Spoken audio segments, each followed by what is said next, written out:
Every Christian who's been baptized in a state of grace and therefore having charity has the gifts. They are, would require nuance, but we could say when they're active in us, they're always present, but when they're activated, they are the highest participation that we can have in the activity of God in this life. So what does that mean? Well, there are 3 levels of human activity. There's the first level, which we could call the natural level. And that means God has given us, but it's natural, the light of human reason, whereby through my 5 senses and thought and observation, reflection, logic, consciousness, to use a modern word, I act and engage with reality and with society in a way that is proportioned to the limits, but also the insights of human reason. And that's very important. Although we know that God's grace and revelation, his divine revealing of himself, is essential for salvation, it's not essential for all aspects of human life. So, for example, no one needs to read the Bible or to listen to EWTN or even your very fine podcast to learn how that an ice cream cone is a wonderful dessert, or what it's like that 2 + 2 = 4. There are aspects of the human life that God designed human reason to be able to understand, just in terms of the natural finality, proportion, and limitation, specification of human existence. So we are created beings. Reason can understand our creatureliness in a very profound way. But, as we indicated just a few moments ago, to go to heaven, to be saved, to enter into the divine beatific happiness of God himself, reason alone will not cut it. That is insufficient. Why? It's because God is not only our natural end, but he's our supernatural end. It exceeds our nature, above nature. Therefore, God has to reveal to us, I'm not just the first cause and the creator, I'm Father, Son, and Holy Spirit, and I invite you and all people to enter into the sacramental order that I have established, which orders you to the beatific vision, the happiness that comes with seeing God face to face. And even in this life, after we're baptized, we have faith, hope, and charity, theological virtues, which are perfective dispositions that reside in our intellect and our will, our power of knowing and our power of loving, which enable us to live for, in light of, ordered to God as our supernatural end. However, even when we under faith, even under hope, and even under charity, we still operate in faith, in hope, and in charity according to the governance and direction of our reason. And doesn't mean we're like Spock, we're purely rational, but we think through things. Okay, it's Sunday, I should go to Mass. What time's the Mass? How far away is it? We still have to think, okay, there's a poor person, I have an extra $5, maybe I should help them.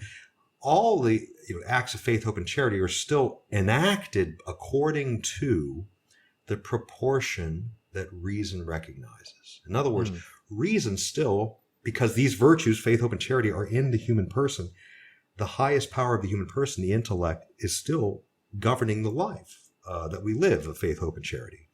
And this is why the gifts are so unique. It's because they reside as habits, perfective dispositions, that give us access through the Holy Spirit to God's reason. In other words, when I live according to faith, hope, and charity, and are enacting them, there's a process of reflection and deliberation that precedes an act of faith, hope, and charity, or also prudence, justice, fortitude, and temperance, too, for that matter. I have to think, okay, what does faith mean for this situation? What does hope mean for me right now? What does charity mean for where I am and for the world and the universe and everyone in it, etc., etc.? But when the gifts activate, God basically says, my dear beloved creature whom I love, let me do the thinking for you. I know what's best for you to do right now.